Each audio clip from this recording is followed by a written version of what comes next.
Okay, what's up, y'all? Welcome in. Getting familiar with this. Whiskey and wine is not as fun after a loss as it is after a win. Tigers lose 20-9. Defense played pretty well. Until the field goal there late in the fourth quarter, defense had pitched a shutout in the second half. Sequence at the end of the first half, the 2-minute sequence really kicked, it really bit you. Too many penalties in a game where you had to play really clean. You just weren't. So Tigers lose 20-9. The offense, again, just not good enough. So LSU falls to 5-4 on the season. Talk about the game. Van Beurren obviously played the bulk of the second half. After, Nuss had the first possession of the third quarter. And after the sack where he went backwards and lost 14 yards, settled for the field goal to make it 17-6. They went to Van Beurren after that. So Van Beurren got 1, 2, 3. Van Beurren got 4 possessions in the second half. We'll go through it. Kind of a lot of what you expected. More mobile guy, gives you a different dimension. Some of the accuracy throwing the ball has kind of been an issue with Van Beurren. We talked a lot about during fall camp.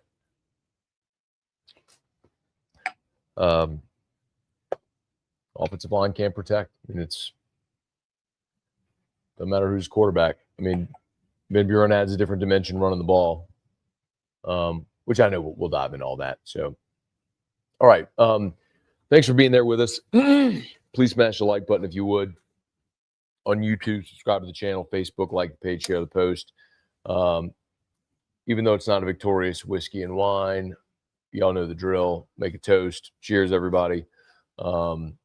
Still a football Saturday, and hopefully there are better ones ahead. I'm sure there will be better ones ahead, but still sucks going through the muck when you go through it. So, and we are closer. We're one day closer to LSU hiring a new coach and baseball season. All right. We'll go through the game. Y'all know the drill as always. You can smash the like button, subscribe to the channel, get your comments in there. Appreciate everybody for being there. I'll give you a few takeaways, and we'll kind of go through game flow. I'll get your comments.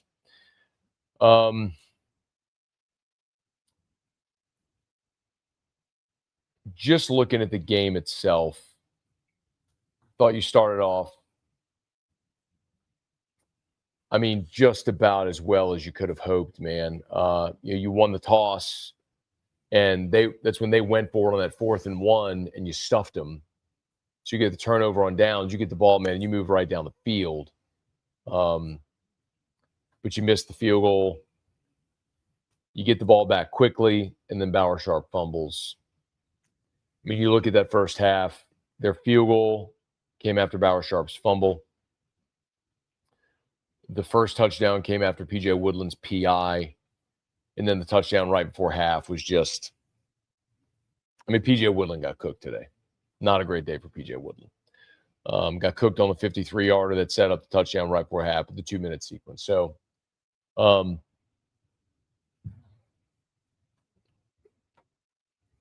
go through the game, although I'm sure most people aren't as concerned with the game as they are looking forward. But penalties were just a huge issue, man. First play, offensive play of the game. You had a false start on 75. They were placed 75 at the start of the second half with 77. That's Ori Williams at right tackle. And on the first play of the second half, Ori Williams false starts. So you had a false start.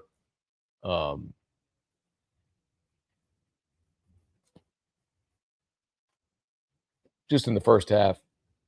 false start, fumble, the Harlem Berry fumble you recovered, the missed field goal, Bauer Sharp's fumble, a hold on Josh Thompson, a PI on PJ Woodland. You gave up that 53-yard reception. In the second half, you had a delay a game followed by a timeout after the delay game. The sack on Nusmeier that was after he was out of the game after that. Kyle Parker had a drop. Bauer Sharp had a false start. Karius Kern had 2 false starts. Personal foul on Jacobian Guillory with the hands to the face. The drop by Trades Green. I mean, just if you're going to go try to pull an upset like that, you got to play clean. And they were just not clean. I thought they played really hard, especially defensively. I had no issues with the effort that they gave, which I think we all expected. They play hard for Frank. But 10 penalties for 74 yards. You lost 2 fumbles in the ball game, so you lose the turnover battle. You're not gonna beat a good team on the road, with that many mistakes. So thought the defense played well, man. And the interesting thing about this game is a lot of this was predictable when you look at what Bama's been throughout the year. They're a team that they're not a dominant defensive team. They've struggled to run the football. They did again tonight. Bama ran the ball for 56 yards. I mean, they ran it. Alabama ran it 26 times for 56 yards. You ran it 26 times for 59 yards. So it's so interesting how similar these teams are. Like, really, the strengths that they have, the weaknesses that they have, the differences they've got. They got a great quarterback. And Ty Simpson has been awesome this year. And Garrett Nusmeier has not. For whatever variety of reasons that we'll talk about and have talked about a ton. The torso in fall camp, the play calling by Joe Sloan, a horrible offensive line that hasn't protected, lack of running game, all of it. I mean, it's all, but it's,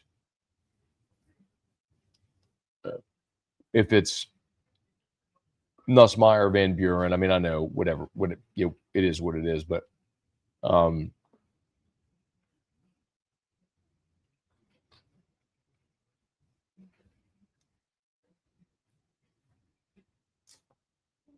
no, sorry. I got like my little speakers in the garden behind me are on. I'm like, what am I hearing? There we go. All right.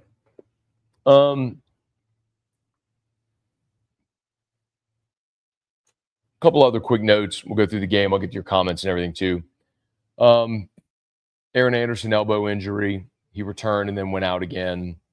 Bummer by Nick Anderson with the knee injury. Talked about Ori Williams going in at right tackle for the second half. Van Buren the penalties. I mean, there was some good. The 4th and 1 stuff in the first half. You converted a 3rd and 8, keep drive alive. Perkins with the sack, trip, fumble recovery. At a moment where you're looking at the game going, man, this could be like, as much as it felt like the issue was at hand.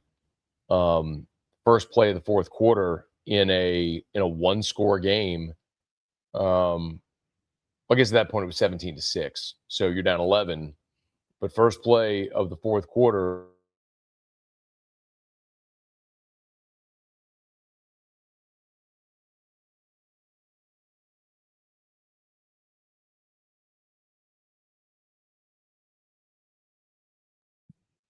Here it is. First play of the 4th quarter, you take over at their 38, and you get down to the 8-yard line, man. Just same old thing. I'm sure you got down to their 7.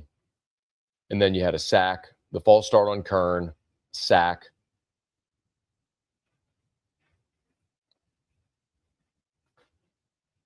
Incomplete pass when he threw high for Berry and Brown, then ran to Harlem Berry. Kicked 37-yarder. Anyway, All right.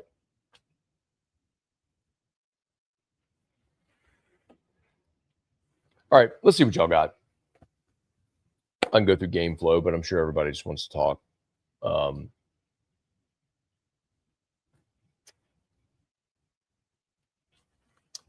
Hey, David. Effort was good. Defense was mostly good. Van Buren Jr. needs to be the starter. Too many penalties. Still haven't played their best game yet. Hard to watch. You know, David, maybe they have played their best game. Maybe their best game was the game against Clemson in the opener, where the defense played great. The offense was efficient. Except for Bauer Sharp's fumble in that opener against Clemson, the offense they ran for 108 yards.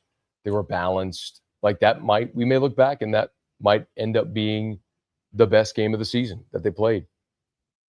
Jacob, defense did play well tonight. No way, Otani. Worst offensive performance since 2012 natty ass kicking.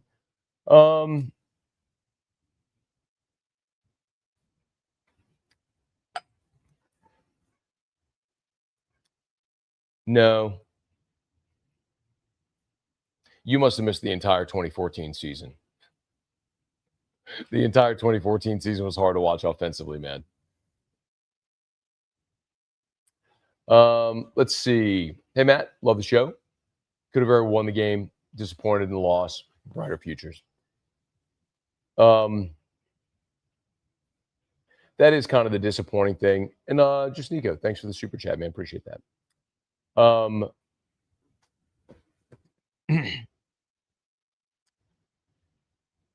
Yeah, I mean, you had an opportunity. You had an opportunity to win the game. I mean, you had the ball in a one-possession game with 8:42 to play. That's when they downed the ball at the 2. And you went Harlem Berry for a yard, Harlem Berry for no gain, Tradez Green drop. If Tradez catches that ball, I'm not putting it on Tradez, but if he catches that ball, it's first down, and who knows how much he gets you out of the shadow of the goalpost, has a big gain, and maybe you put together a drive there, to go tie the game.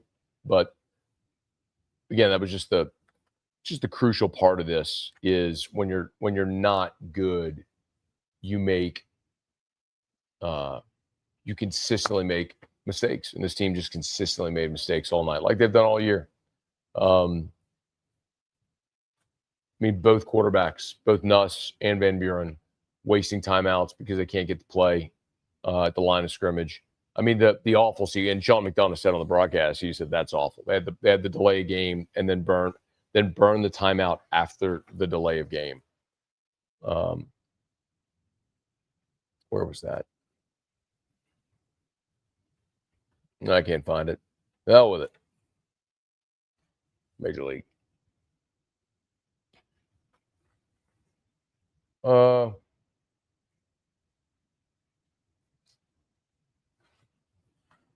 Karius Kearns is so buns. What does that mean?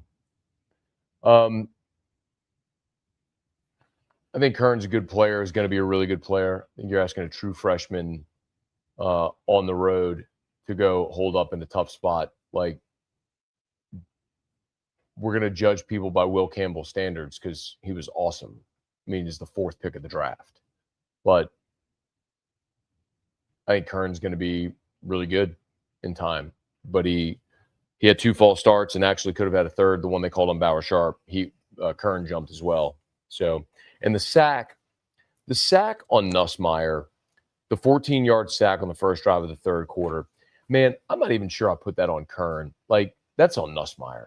I mean, Kern, he went wide with him, and Nuss did a spin and retreated. Like, you got to step up. McElroy even drew it up on the thing. Like, you got to step up and make a throw. That's been the biggest difference with Nusmeier this year, and I'm sure a lot of it's just he's spooked from just getting his head kicked in the whole season. But his pocket presence is just not there. And I know a lot of y'all are commenting on Nuss, but I'm going to tell you, man, like, you saw him, like, crying at the end of the game. They put him on the camera. Like, what I will say for him is in this era of transfer portal, NIL, a lot of me, and by the way, I'm all for that. Like, go get yours. Someone's going to pay you. Go, like, everybody's got different motivations. Go get yours. But what I will say is, man, you got a guy that cares that much, a guy that wants to wear the uniform that much, a guy that comes back for his 5th season. I know he got paid. I mean, he got paid a lot to come back this year, but wanted to come back and do something special at LSU, to be the starting quarterback at LSU, to win a championship at LSU. Like, I mean,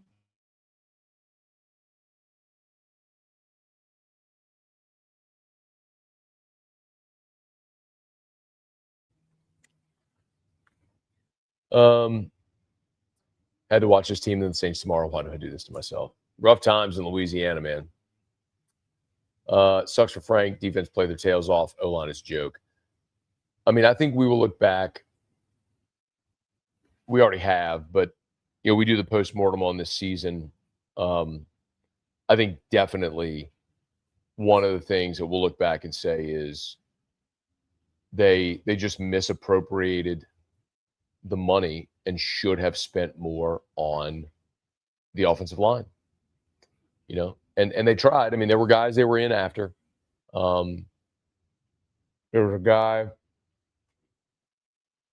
was a guy from Montana State who ended up going to Michigan State. Wilkin Formby, right tackle from Alabama. Through a representative, LSU had a deal done with Wilkin Formby. He was going to transfer to LSU. Never went in the portal because Alabama matched, and so he stayed. But ultimately, they went heavy in the portal on skill guys and on the offensive side, and should have gone for more offensive linemen. Clearly, I mean, it's been the domino that's fallen that's created every issue that you've had this season offensively. Does Nuss enter the portal? He can't. He's done. He's out of eligibility. So this was his 5th season. He's out of eligibility. So his career is over after this. What do you think the combo was like between Nuss and Frank after the sack? I'm sure Frank will be asked about it, and I'm sure Nuss will be asked. UCLA. But I mean, I've told you all that there were staff members before Kelly was fired. There were staff and Sloan. Excuse me. There were staff members who wanted Van Buren to play. I don't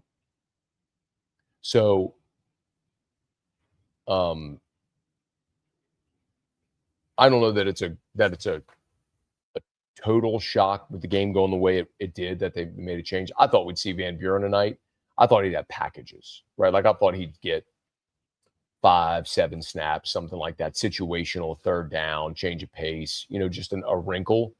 But hard to blame him, man. When you're sitting there, in a 17-6 ball game and Nuss took that sack and, at the end of the first half, missed Xavion on the 3rd and 11, which opened up the door for them on the incomplete pass to go get the touchdown before half, and then the sack kind of cost you there at the end of that drive at the start of the second half. I mean, I get it. Clemson LSU QBs have lost a lot of money, no doubt. That's fact. I mean, both those guys, Klubnik, Nusmeier were kind of the co-favorites coming into the season to win the Heisman.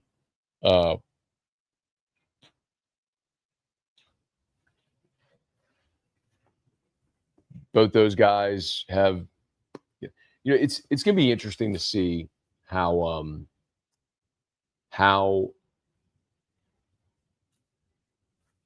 well, spider on my corner. It's going to be interesting to see how veteran players decide about their futures, whether to come back, go, that sort of stuff. Because you have a couple of options, right? So, for example, Nusmeier. Nusmeier could have left after last year, could have gone pro, could have found himself being a high draft pick. It's hard now with the sample size we've seen this year to think in that context. But I remember we talked to Jim Nagy, who's now the GM at Oklahoma, who is the executive director of the Senior Bowl. And Jim Nagy told me on AFR at media days this summer that he would have had Nusmeier as the top quarterback in last year's draft. In this most recent draft, the most recent draft. Now, it's not to say he would have been the first overall pick or whatever, but it's to say that there were NFL teams that liked him. But he decided to come back to school, and he got paid a lot. He got paid 7 figures to come back.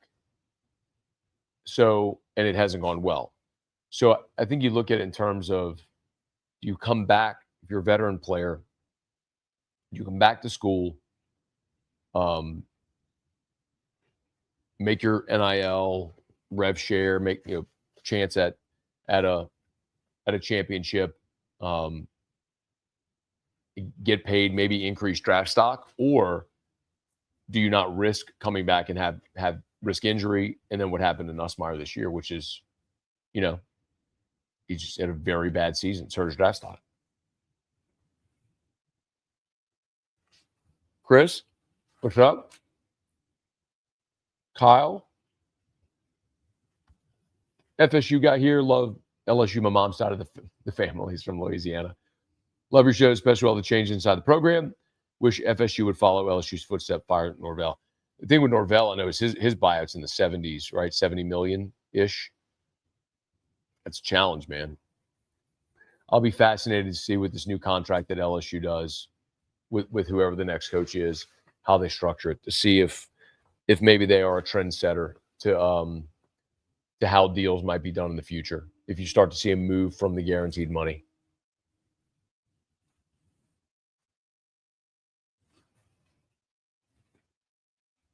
Barack Obama.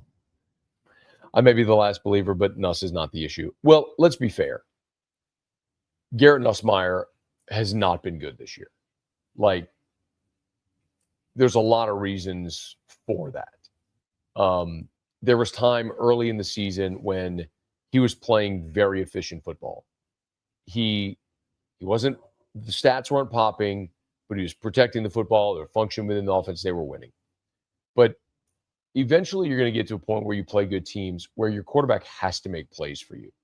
And for whatever reason, the offensive line, Sloan, torso, whatever, combo of all that stuff, like, he just hasn't been good this year.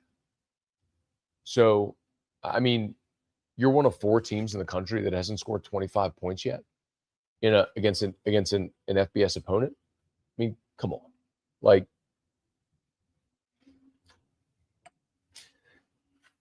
he deserves some of the blame for sure. I'm not saying Garrett Nussmeier has been the sole issue all season. I think the biggest issue, and if you were watching the broadcast, McDonough asked McElroy at the end, what's been the issue, and without hesitation, he goes, the offensive line. And it's true. I mean, it's been your inability to block, your inability to run, inability to protect. I mean, it's just the sack on Nussmeier's last play. I mean, you saw it. I mean, it was a 3-man rush. Now Nuss did a terrible job of like rolling and running backwards, but it's a 3-man rush. And they're getting home. I mean, Kelly said it after the Ole Miss game. 86% of the defensive snaps, Ole Miss was drop 8. 86%. And you couldn't move the football. Your offensive line stinks. And it's caused a trickle down. Will the governor fire the interim head coach tomorrow? I don't think so. Has Alabama's new reality changed? Yeah, I think it has changed. Absolutely. Because you find yourself in dogfights with bad teams. Now, I think Ty Simpson's been awesome this year. But that's going to be a situation for Bama where they're going to run into a team that can score. And it's not going to go well for them because they're not a balanced offense. So, and Ty Simpson's been great, but Bama can't run the football. They were shut out in the second half against Georgia. But for the field goal at the end, they were shut out in the second half of this game. And they put up 20 points tonight on their home field against a bad team that had 10 penalties and 2 turnovers. They put up 20 points. And that's the reality, is Bama was for so long an invincible force under Nick Saban. They were in the air of invincibility. They're having a good season for sure, but the air of invincibility is gone. They had to eke past Vanderbilt, eke past Missouri, eke past South Carolina, LSU. They're good. They're just not dominant. I don't think anybody fears them. That's the point. That was always the point. Hey, Chris, good morning. Or not good morning. Shit. Good evening. Find it hard to believe we had so many penalties and Alabama played almost perfect. I mean, Shannon, that's not hard to believe. The one that I thought certainly, and don't misunderstand it, it's not like they were calling subjective penalties against LSU. They had the PI on PJ Woodland, which was absolutely PI, but you had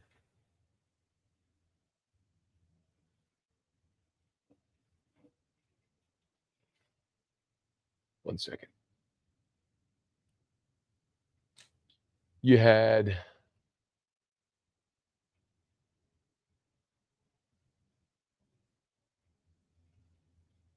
there it is. You had a false start on Weston Davis. You had a hold on Josh Thompson, a PI on Woodland.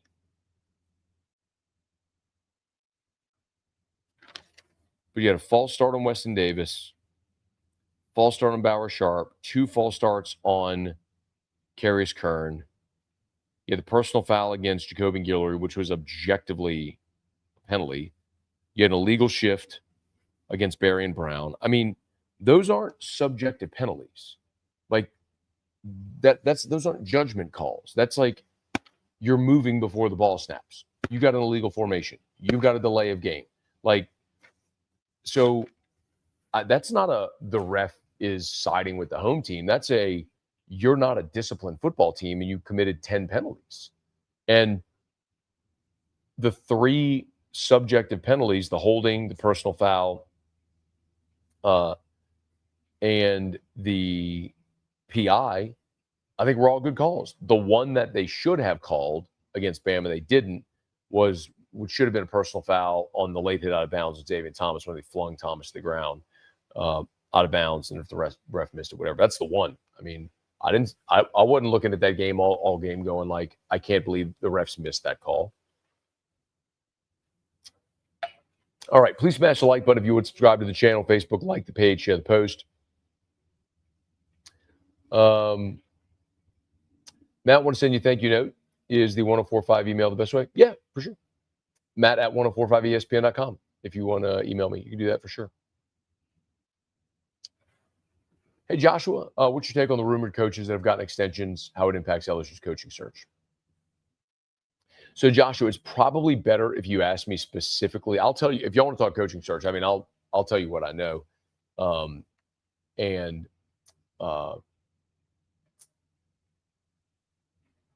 it's probably better if you ask me specifically about a candidate. Like Curt Cignetti just signed a contract extension. I don't think Dan Lanning's leaving Oregon. The interesting one is that Kiffin has his extension on the table at Ole Miss that he still hasn't signed, which if he had every intention of staying, he would have signed that contract extension already. So that door, I think, is very much open. Josh, what's up? I'd rather listen to Chewbacca and Helen Keller if you butt stuff than Greg McElroy. Well, Greg was pushing hard for the pass to trade as Green, man. He was pushing hard for it.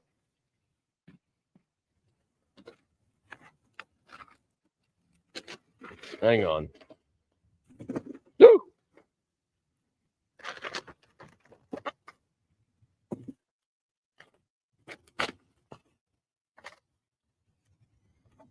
All right. Another bag.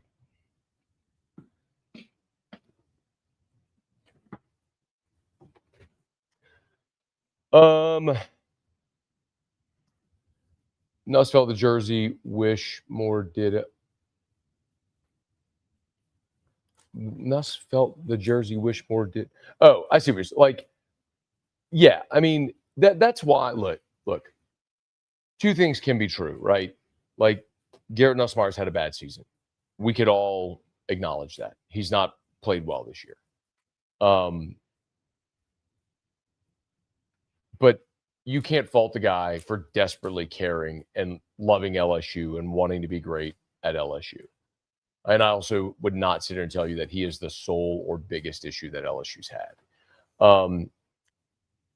This is interesting. Spencer said, can we agree Nuss is no longer the option moving forward? I mean, I look at it two ways. So, number one, you have a fifth-year senior who has been your starter, came back. And even with Van Buren in the game, Van Buren finished. Van Buren was 5 of 11 for 52 yards. His quarterback rating was an 85. Garrett was 18 of 21 for 121, no touchdowns, no picks, completed 86% of his passes, had a 134.1 rating. That's the thing about Van Buren we talked about in fall camp. If you were listening to any of our fall camp reports, Van Buren and Hurley were, even in drills against air where there was no defense, they were wildly inaccurate. You saw some of that tonight. But Van Buren offers you the dimension in the running game that Nusmeier does not. But Van Buren had 6 carries for 1 yard. That's obviously because of the sack numbers, but you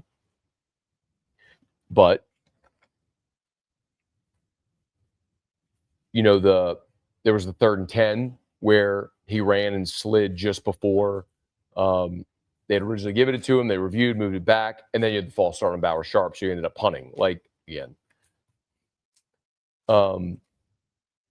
Van Buren fumbled in this ball game. He completed 45% of his passes. You see my point? Like, I think if you're desperate and eager for a change, you're going to ignore some of the bad and accentuate the good. But then wouldn't you do the same thing for Nuss to say, well, Nuss ran the game plan, he completed passes, he protected the football. They just didn't hit big plays down the field. I mean, there were a couple of nice balls that Nuss threw in the first half, and there was a couple of plays that Van Buren made in the second half. The 17-yarder to Xavion that they reviewed was, I mean, back-to-back plays. There were 17-yard receptions. They reviewed them both. They upheld the Xavier Thomas and the Kyle Parker when they reviewed that it ruled that it hit the ground, which it did. Both of those were balls that were not on target. You know, I mean, that's what I would tell you is Van Buren's shortcoming is the accuracy. But he offers you the dimension in the run game that that Nusmeier doesn't. And behind a bad offensive line, if you want to argue that gives you another variable, okay. That's what I was going to say. Was the other part of it was, I mean, Nuss is a 5th-year guy. He's given his all for LSU, stayed, could have transferred, waited his turn, all that stuff. And so you want to sort of reward that, and there's 3 games left, and you want him to play and finish out his career and all that stuff. The other part of it, though, that I think is a very real consideration in this era is you kind of have to decide what you have in Michael Van Buren. Like, do you think Michael Van Buren could be your starting quarterback next year? Now, a lot of that is going to depend on who's the coach, like who they go hire, what type of offense they want to run, et cetera.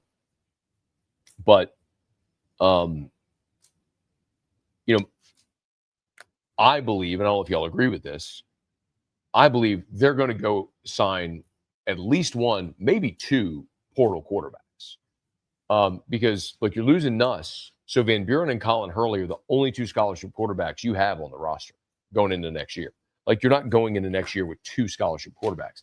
Maybe you flip the high school kid, but you know that's committed to South Carolina, Duckworth. But is that really the other option you want? Like, you want? I mean, look at. I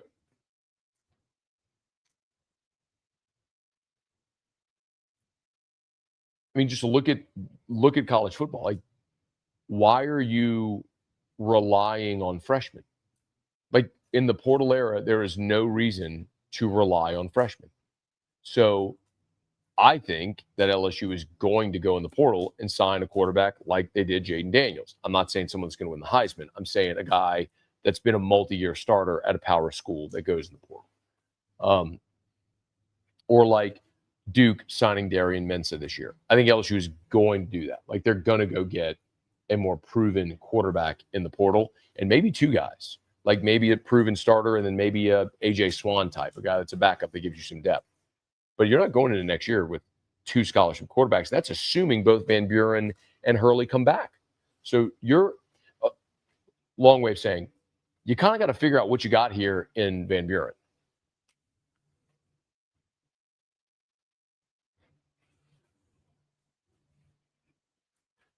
Play calling was awful. Sloan calling plays from the couch.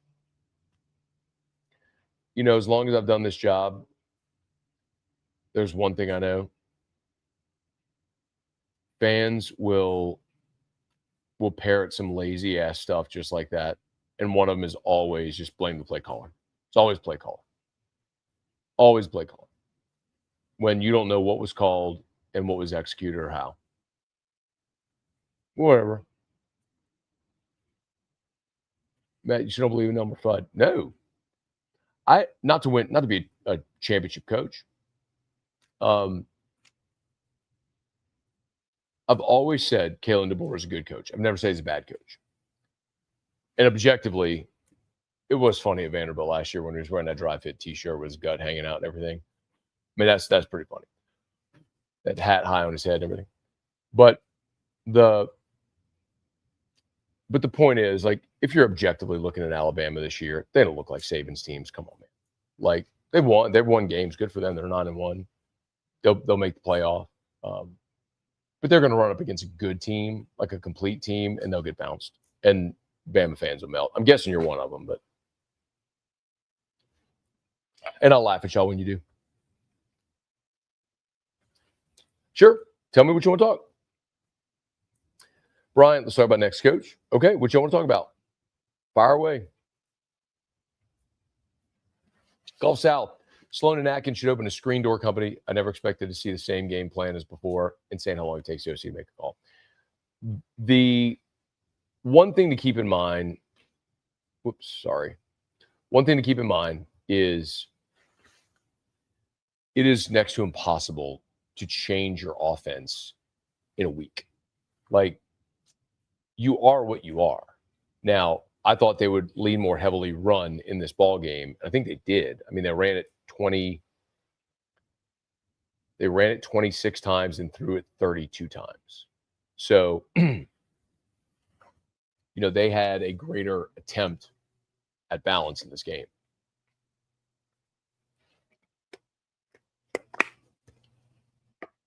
But I thought they tried at times stretch the field. You also couldn't hold up. I mean, it's been a problem all year. You call a pass where you're going to try to attack the middle, and there's a three-man rush, and your quarterback gets sacked, or Van Buren fumbles.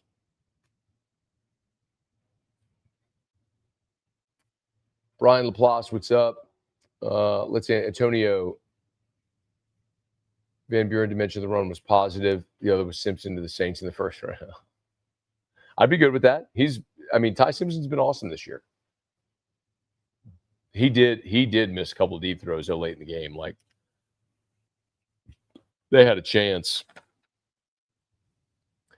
When they punted, when they got the ball at 10:28 to go in the game after LSU's field goal, after the personal foul, he had two straight pass attempts where they went incomplete. And where was the big one he had open?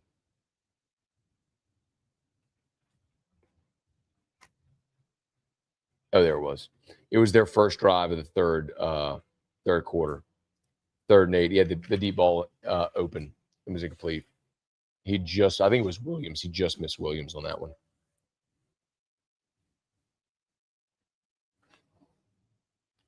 Why does your pool umbrella look like a wiener? That's not a pool umbrella. It's at the table. It's like a table and chairs. I don't know. You'd have to ask the manufacturer why they designed it like a wiener. It kind of does, doesn't it? Yeah.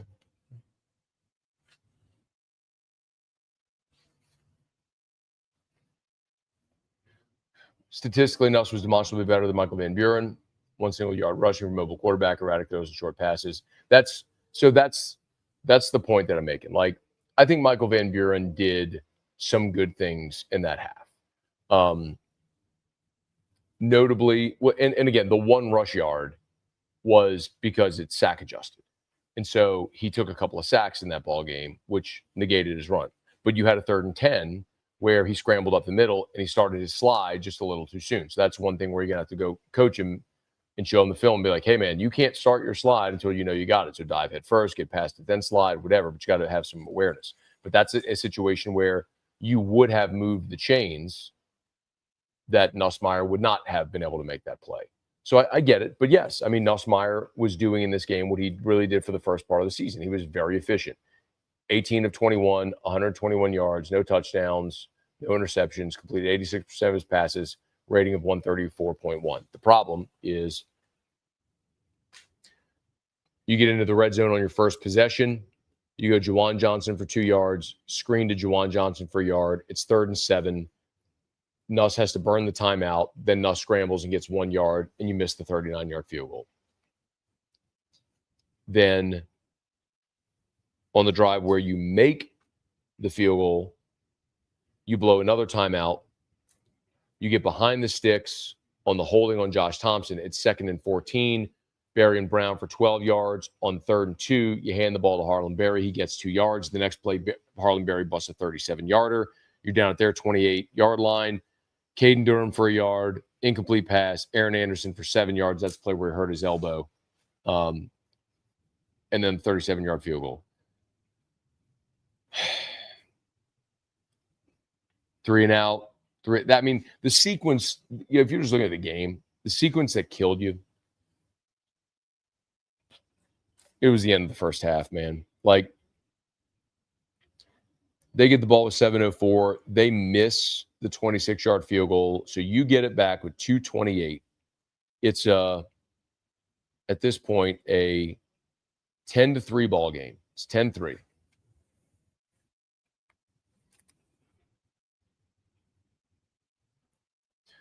You're down 10-3. They miss the field goal. You get the ball with 2:28, and you get the ball to start the second half. So you start this drive at your own 9, but any points here are great. You're getting the ball to start the second half with a chance maybe to take the lead.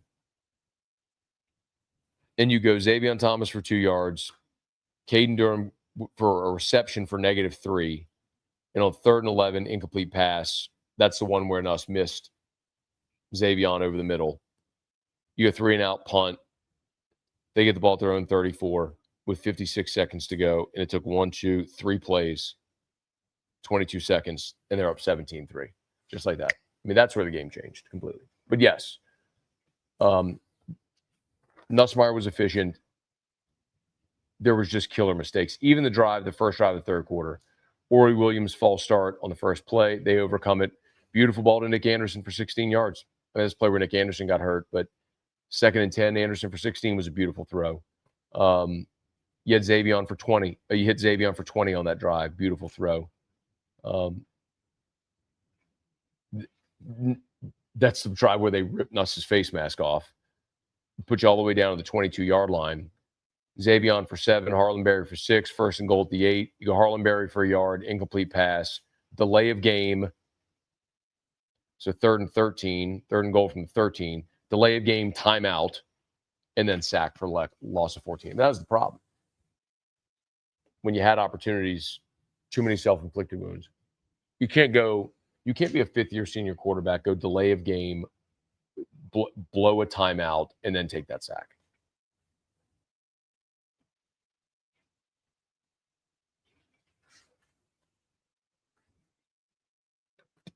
Major problem wasn't Kurt was bad, is that even when they were rushed 3, they wouldn't give him help. LSU's burning in the backdrop. I mean, LSU is what they are. That's what Bama fans don't understand. Like, I love the fact that I reside in between all their ears. It is the funniest part of the whole thing, is like all of them just think about me all the time, which is so gratifying. But this is how the rest of college football lives, how Bama didn't live for 17 years under Nick, and they do now as well. They're just in the shit with all of us.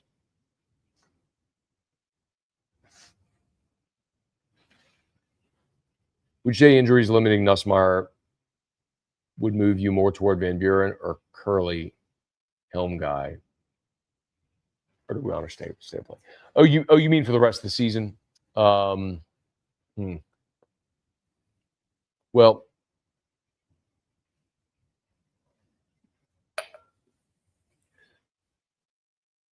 I'm glad I don't have to make that decision. I'm glad I don't have to make that decision because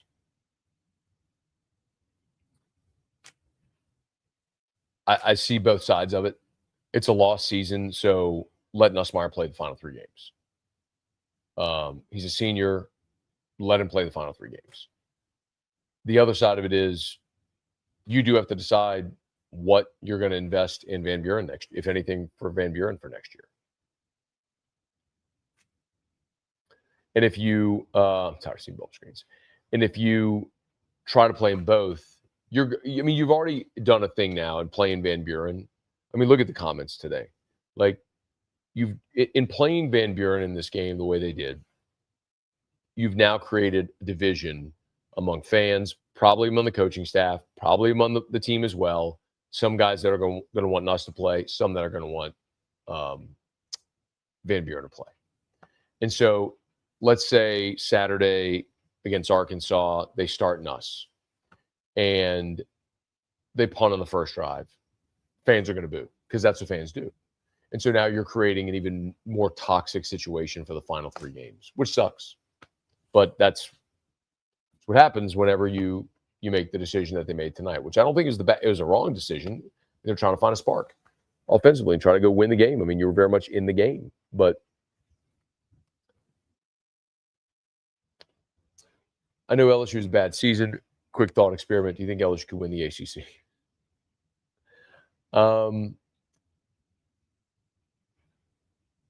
Man, the ACC.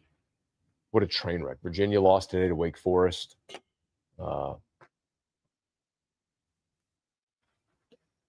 And the cream generally rises. Feel like they're opening the door. Louisville lost today. Feel like they're opening the door for Miami to get back in it. Kelvin Shepherd, T-Bob and the boys talking about it. What I'll tell you about Kelvin Shepherd is, so I'll tell you 2 things. Number 1, I know for a fact that Kelvin Shepherd would take the job. I know this for a fact, okay? If LSU offered Kelvin Shepherd the job, I know for a fact he would take it. And that might seem obvious, but do guys want to leave the NFL, all that sort of stuff. Kelvin, if they offered it to him, he would take it. I don't know that they will, by the way. But I also know that there are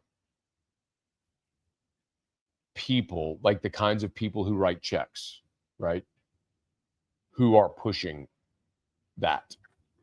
I don't believe Kelvin is the first choice or close to the first choice. But I also think the most interesting part of the coaching search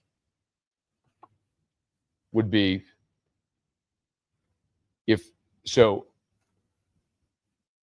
I believe, based on conversations that I've had, that Lane Kiffin is their primary target. It's not to say Lane will take the job. It's not to say he'll be the coach. There's a lot of variables there. Does he coach deep in the playoff? What does his contract look like? There's all kinds of stuff that have to be discussed. But I think the real question is, if they don't get their top tier target, if it's Lane or Marcus Freeman, remember Verge's son plays for Marcus Freeman at Notre Dame. Whoever that the top tier is, if you go to that next tier and you start talking about someone like Eli Drinkwitz, who, by the way, they got crushed today by A&M. Drinkwitz makes $9 million. You want to pay Eli Drinkwitz $11 million a year? You want to give Eli Drinkwitz a 6-7 year contract at $11 million per? I don't.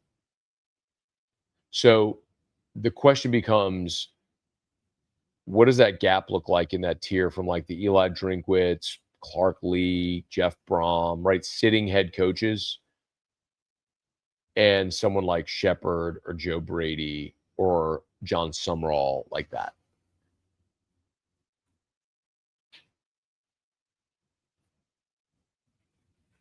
Now, this is interesting. Gary said, Matt, should we go get an A- coach? I'm $30 million in the roster and portal. Remember, you can't just go do NIL deals that's pay for play like you did this year. That's over now. Every NIL deal, like every school has the $20.5 million that they can allocate for revenue share. But NIL has to be true third-party NIL deals. Like that goes through the clearinghouse, where the clearinghouse has to say, yes, that is, that's market value. You can't just pay a player. Like Michael Van Buren this year got $450,000. Like, that's not a reality next year in the portal to go, like, you know what I mean? Like, you would have to do true NIL deals. So that opportunity isn't necessarily there unless if you have business owners willing to invest that kind of money in doing like true NIL deals. How much would that add up to? But I do think you could very much pay less for your head coach and more on staff and other things like that. And get someone who's more suited for this era. Let's see. Michael Van Buren looked good. Matt, about time he saw real action. Again, I think it goes back to if you were looking for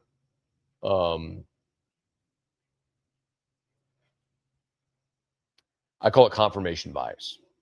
If you're one that's been touting Van Buren, you watch him tonight and you're like, see, he's better. You know, you saw the scramble on the 3rd and 10.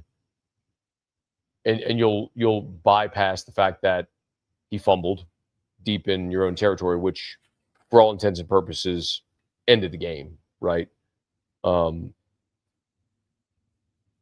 He fumbled, which allowed Bama to run out the clock.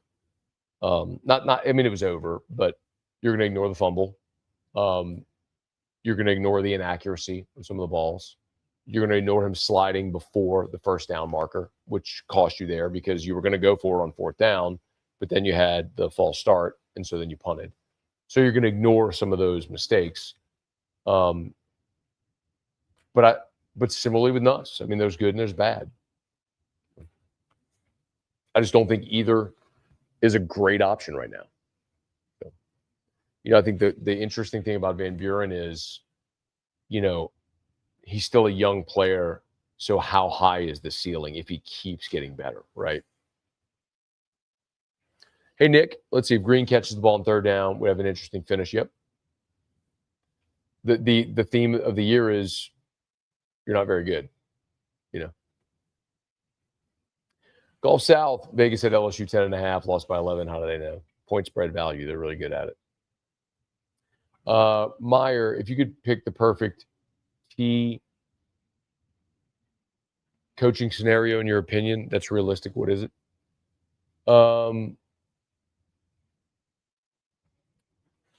Well, yeah, I guess your caveat there is realistic. I mean, for me, it would be Dan Lanning. 39 years old, coached under Nick and Kirby, head coach at a Power 4. Just look at the last 2 years, what he's done at quarterback. You know, winning with Dylan Gabriel, and then this year getting Dante Moore. It's why, like, honestly, the more I think about the Bryce Underwood thing, I'm like, Bryce Underwood may end up being a great player, and yes, I wish he would have been here, but I'd rather do what Oregon's doing. I'd rather do what LSU did with Jaden Daniels. Like, go get me an experienced starting quarterback. Pay for it, but give me an experienced starting quarterback. Realistic. I mean, Lane Kiffin's realistic. I'm not saying it's a certainty or what the probability is, but that's realistic. I mean, that would be I think the best case scenario that's probably realistic. Do you think we go the route Texas Tech did, hire an established high school coach? I do not. Spencer, other than committing more to the run, you see Frank Wilson make further adjustments specifically. I mean, he made some changes, right? So at the start of the second half, they put Ori Williams in at right tackle. They benched Weston Davis, which is a long time coming. Weston Davis is a great athlete and has a super high ceiling. He's just really struggled this year. There's no way around it. I'm not trying to call out a young guy, but Weston Davis has really struggled. So there was that. You saw some interesting wide receiver rotations. Destin Hill played tonight. I don't know if you noticed that. He's number 2, broke his hand in the Clemson game.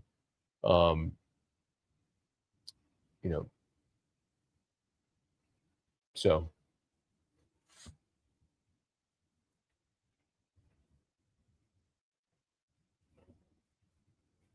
John, let's see if Van Buren's accuracy was not an issue tonight. Dude hammers the ball to his wide receivers and is mobile. How is he not the quarterback beautiful? Wait, you don't think Van Buren's accuracy was an issue? I mean, they reviewed back-to-back plays. They actually reviewed 3 straight plays. 2 were passes and 1 was the slide. The 2 passes, both of them were off target. One, Xavier Thomas made an incredible catch. The other one, Kyle Parker wasn't able to get it. Like, I'm not saying he shouldn't play. I'm just saying, like, there was a pass to the sideline to Beurren Brown or downfield to Beurren Brown that he airmailed. Like, that's a problem. I mean, that is I think it's objectively his shortcoming right now is he is inaccurate throwing the football. He'll make some wow throws. He'll make some wow plays, but the consistency. And by the way, that was the knock on Jaden Daniels at Arizona State too. Was the inaccuracy. So you can improve that. That's the positive thing. You can improve that. Your best bet of OC next year. Well, it's impossible to know until you know who the head coach is going to be. Shepard or Brady? Would Shepard be more cost effective? Who's more likely to bring complete staff, retain current staffers? Competent staff, sorry.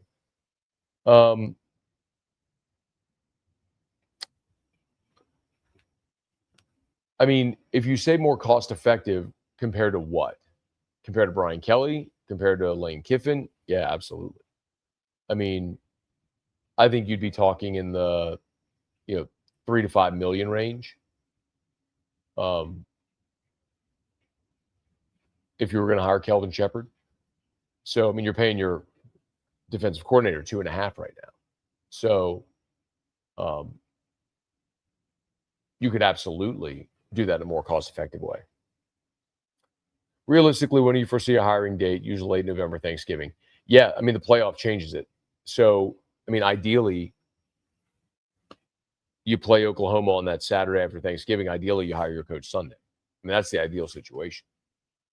But, like, let's say, hypothetically, if Lane Kiffin is your guy, well, Ole Miss is making the playoff. So, I think they're going to make the playoff. So, are you going to wait through December and potentially January? I mean, I had Verge on my show on Tuesday, and I asked him if they would wait for the right coach to the playoff, and he said yes. I mean, look, Kalen DeBoer coached Washington to the national championship game and left for Alabama. So, I mean, would you wait to the middle of January to hire Lane Kiffin? Probably. Is Blake Baker back? Depends on the coach, right? Like, again, hypothetically, if you hire Lane Kiffin, well, he's going to bring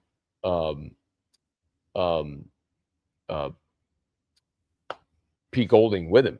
Unless Pete Golding gets the head coaching job at Ole Miss, which I guess he could, but like they could promote Pete Golding. But I think there's a really good chance he's back otherwise. Does Jeff Landry fire Frankenverge this week? I don't think so. Hey, Hunter. Trey, who'd be your mid-tier coach you'd want hired if A-tier wasn't an option? I'm really warm on the idea of John Summerall. I do not want to pay Eli Drinkwitz $11 million. I think there are really good coaches like some of you will roll your eyes, but like Dan Mullen. Dan Mullen is a really smart offensive coach, game planner, in-game offensive caller. Like, he just hated recruiting. And I think now with the structure and GM and all that sort of stuff, recruiting is done. So I wouldn't hate that, but I love the idea of John Summerall. 43.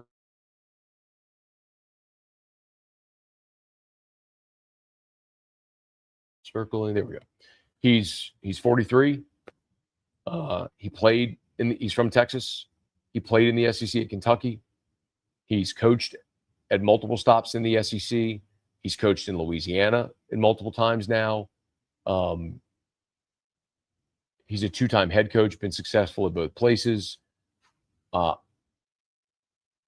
Gets the portal era. I mean, just look at what he did this year. I mean, he had Darian Mensah. Mensah goes in the portal, takes a big payday at Duke, and they turn around and sign Jake Retzlaff from BYU. So,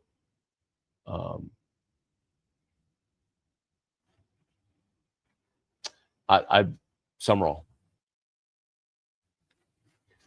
Florida folks seem confident they're Kiffin's first choice.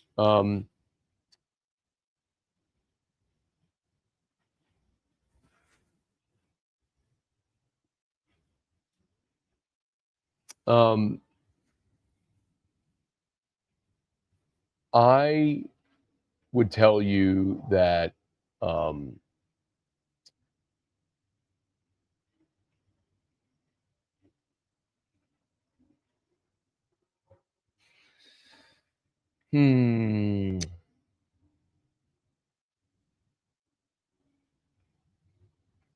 I think Lane Kiffin would. I don't want you just to assume that this is like LSU guy telling you, of course, he would pick LSU over Florida. That's not the case. I'm telling you based on conversations I've had with people that I trust who would be familiar with that situation, that I think Lane would prefer LSU over Florida. Hang on one second.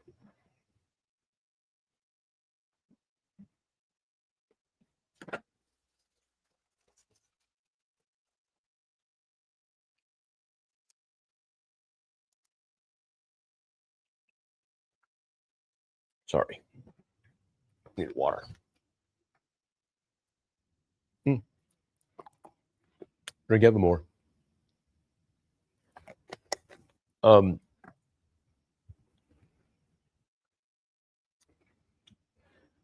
So I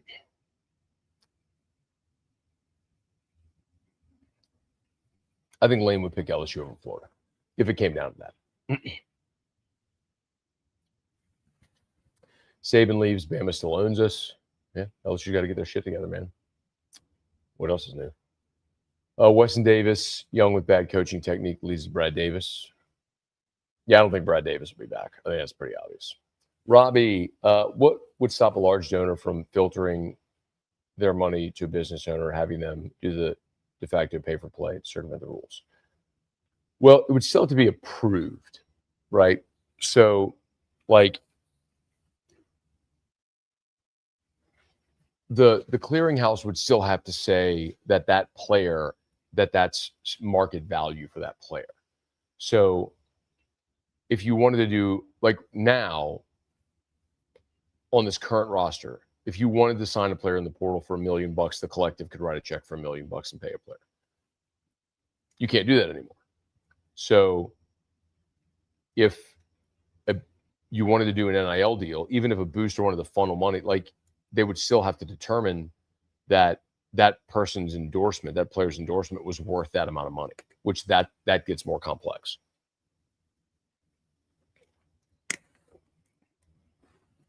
Why isn't play calling changed? Are we catering to Nuss because he's hurt? We've seen Nuss do Nuss things when he's healthy.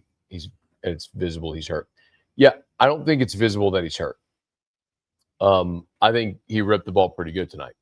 I think what's obvious is, even against a three-man rush, you can't block. So why do they throw screens? To get the ball out quickly, because they don't, like, did you see the last play that Nusmeier was on the field?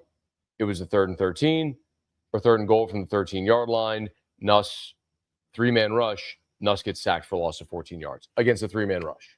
Like, that's your problem. I'm not saying Nuss has been flawless. He's obviously had a lot of issues this year. He's not played great. Even that sack, like, you need to step up, not roll back. We all know that. He's not been great. But the core issue is your offensive line. This feels so obvious and has all year. Brian, thank you, man. Let's see. Will Colin Hurley ever play significantly at LSU? I mean, I would tell you that watching Hurley, first of all, it's amazing Colin Hurley is even playing football after the car wreck he was in.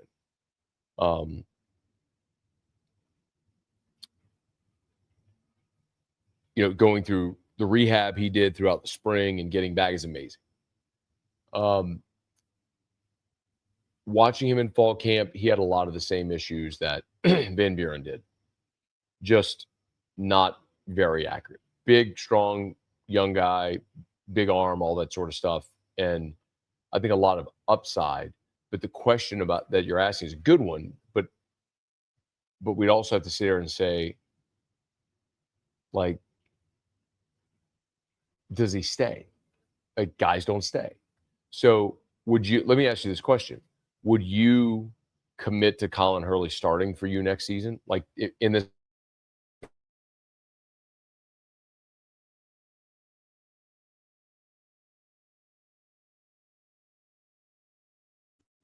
Maybe, because that's just kind of what guys do now. They don't sit and wait. They leave. So, all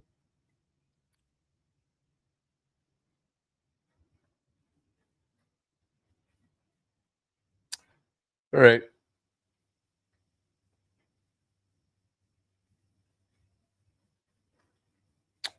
Let's see. Give me your real top three. Would you prefer offensive or defensive coach? Yeah, I don't think I'm looking offensive or defensive in those terms. I would want someone. I'm more looking at Christ. So, all right. Real top three. So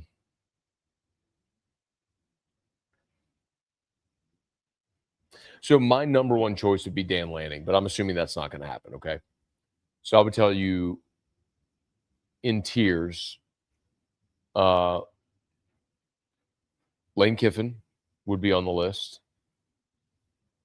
I think John Summerall would be on my list. And like, I'm giving you one from each tier: Kiffin, Summerall, Kelvin Shepherd.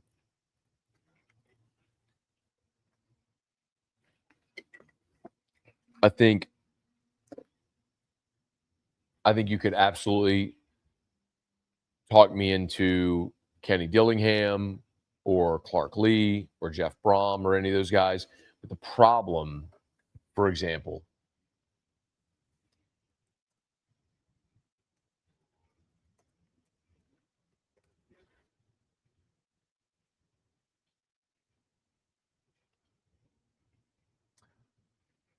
let's see.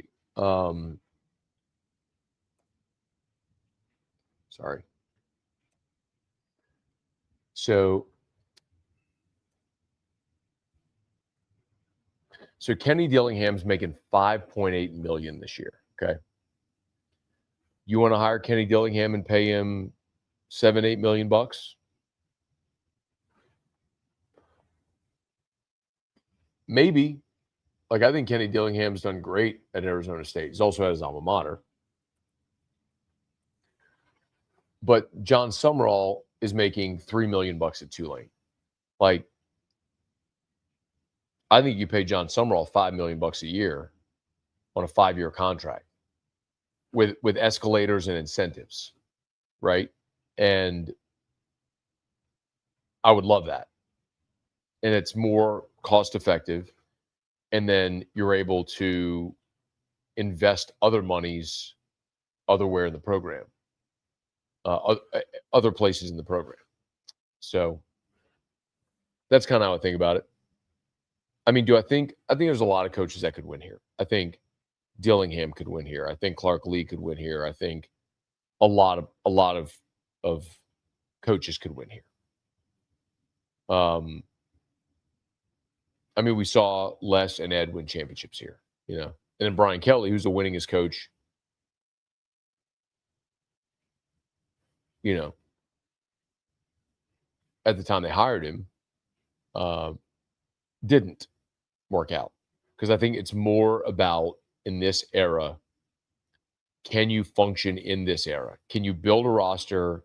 Can you uh, motivate players, relate to players in this era more so, and coach more so than can you recruit and develop the way you had to prior? Anyway.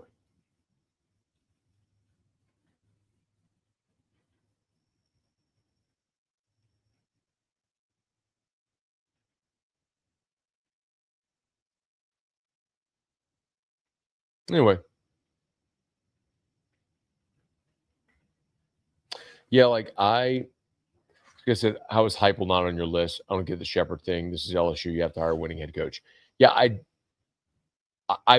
I believed that forever. Like that was always my take. Was like, you're LSU, eliminate variables. There's no reason to take a risk.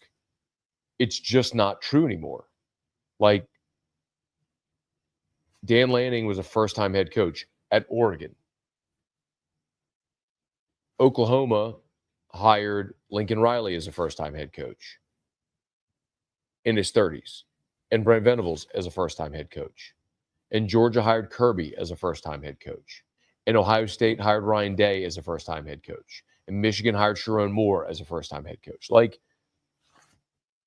you just have to find the right guy who can coach and can relate to the players. Like, that's more interesting than have you been a coach for 35 years and won a bunch of games? Because it's different now.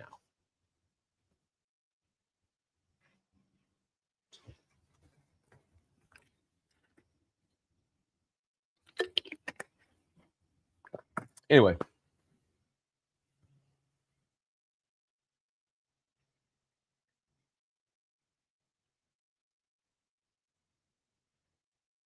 All right, let's wrap this thing up. Listen, I'm not running from this. I absolutely thought he would. And don't say that real LSU fans thought he wouldn't, because your previous three coaches had won national championships. The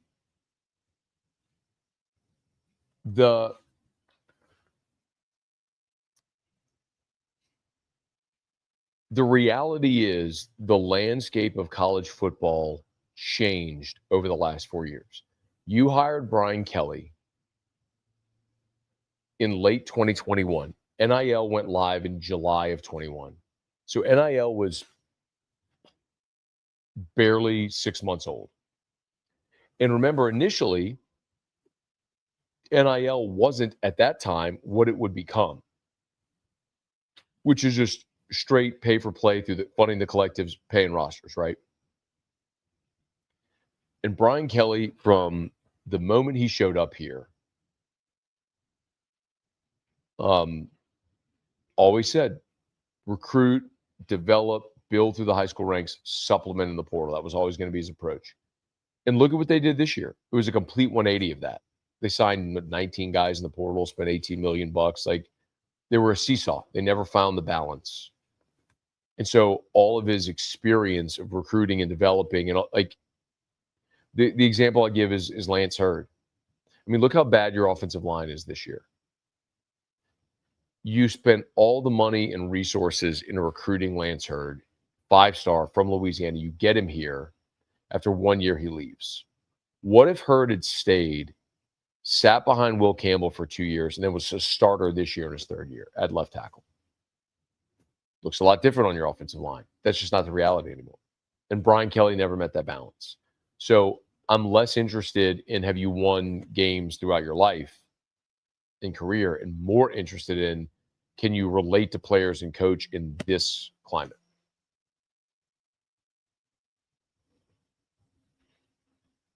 That's my opinion.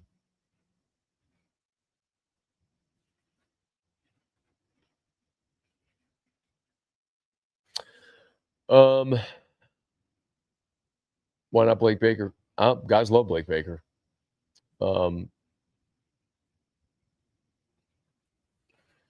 I think he could also be a hard sell, sort of being tied to the Kelly era. All right. What coach would you pick to get the consistency level of physicality we see with other SEC teams?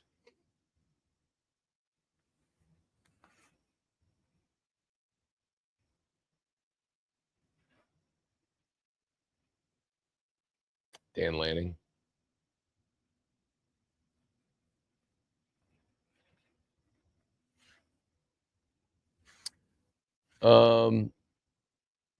With Davis being benched, would you agree move Thompson to right guard, Chester to right tackle? Well, Thompson is right guard. Josh Thompson is your right guard. So you're saying move Kern to right tackle? Or no, who'd you say? Said Chester? Chester right tackle, Kern at left. I don't think it really matters. I would keep Kern as one of my starting 5 and hope he keeps getting better. Anyway.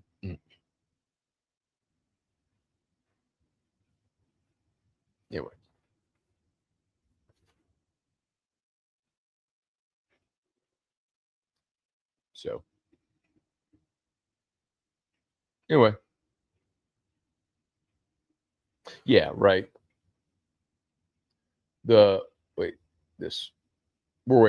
Like shuffle. If you think shuffling the offensive line, like Ori Williams went in tonight in the second half. They benched Weston Davis and put Ori Williams in at right tackle in the second half. That's what it is. I don't think you're getting Tommy Moffitt back. The funny thing too is, if you, I did this the A&M week.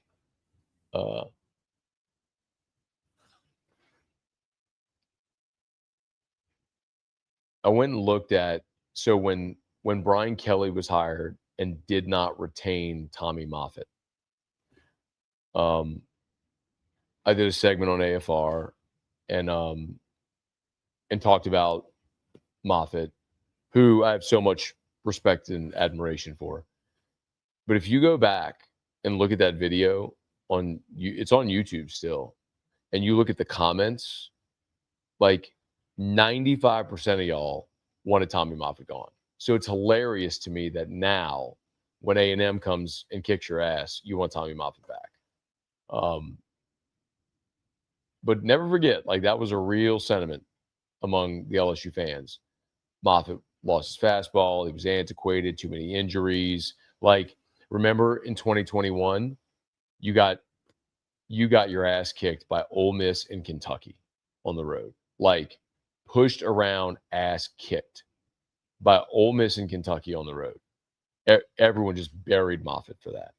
It's funny I want him now.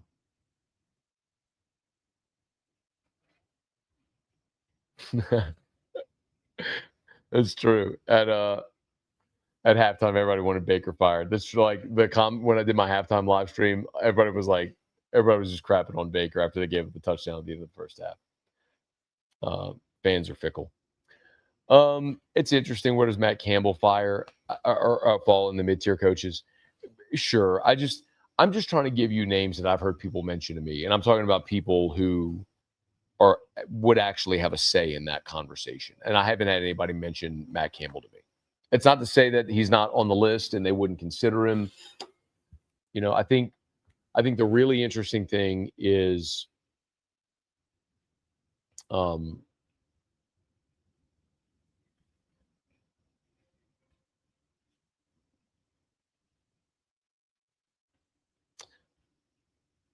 think the really interesting thing that a lot of times you may not consider is how the agent game is played.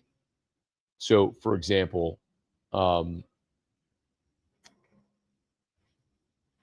Verge has a great relationship with Marcus Freeman, right? His son plays up there. Well, Marcus Freeman's agent is the same agent that has Eli Drinkwitz and Mike Elko and John Summerall. So like you could see a world where you make a call about Freeman. He's not interested. Oh, but would you be interested in talking to Drinkwitz? Or what about John Summerall? And like you could see how you could play that game and that connect the dots could happen. Anyway.